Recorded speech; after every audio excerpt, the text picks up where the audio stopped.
નમસ્તે ફ્રેન્ડ્સ, મિતાસ કિચનમાં તમારું સ્વાગત છે। આજે આપણે બનાવશું મગફળી પાક। મગફળી પાક બનાવવા માટે એક વાટકી મોટી મેં સિંગદાણા લીધા છે। તેને ધીમા ગેસ ઉપર શેકીને તેના ફોતરા કાઢી લીધા છે। હવે આપણે તેને મિક્સર જારમાં લેશું। સિંગદાણાને આપણે પલ્સ મોડ ઉપર પીસવાના છે, એટલે ચાલુ બંધ કરતું જવાનું, ગ્રાઇન્ડ કરવા।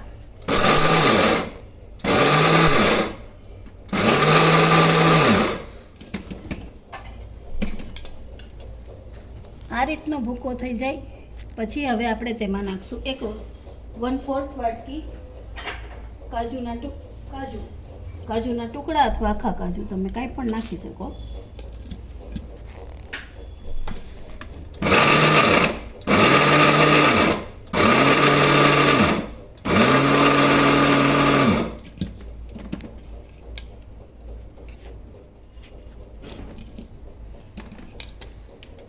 આ રીતનો તેનો ભૂકો કરવો।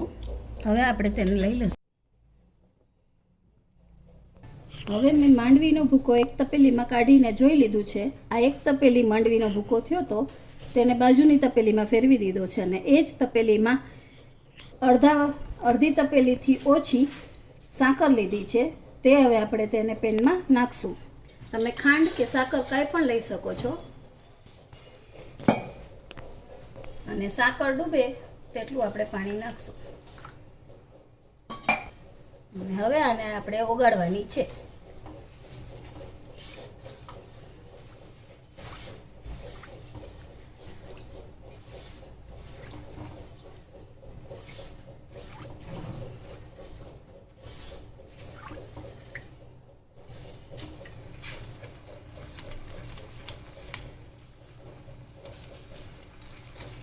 વળી હાથમાં રાખી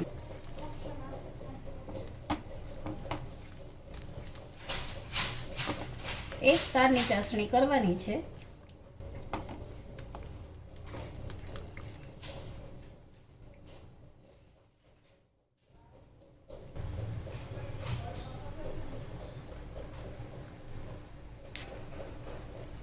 આ રીતે એક તાર થવો જોઈએ।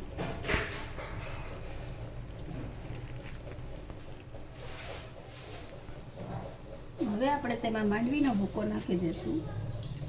આની અંદર આપણે થોડા કાજુ નાખ્યા છે, એટલે આનો ટેસ્ટ બહુ સરસ આવશે। થોડા કાજુ નાખીને તમે ચોક્કસ ટ્રાય કરજો એક વખત।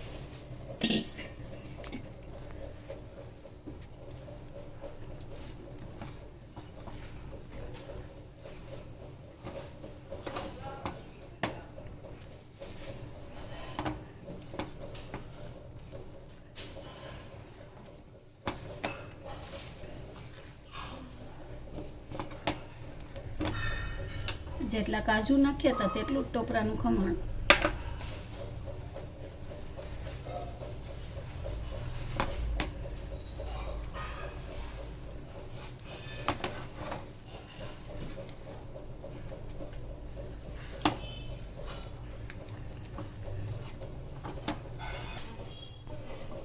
એક ચમચી ઘી।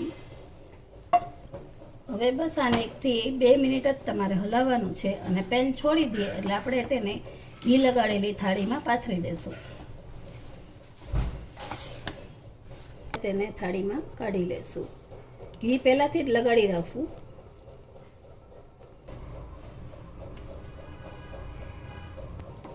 હવે આને 25 થી 30 મિનિટ આપણે ઠંડુ કરવા રાખશું, અને પછી તેના પીસ કરશું।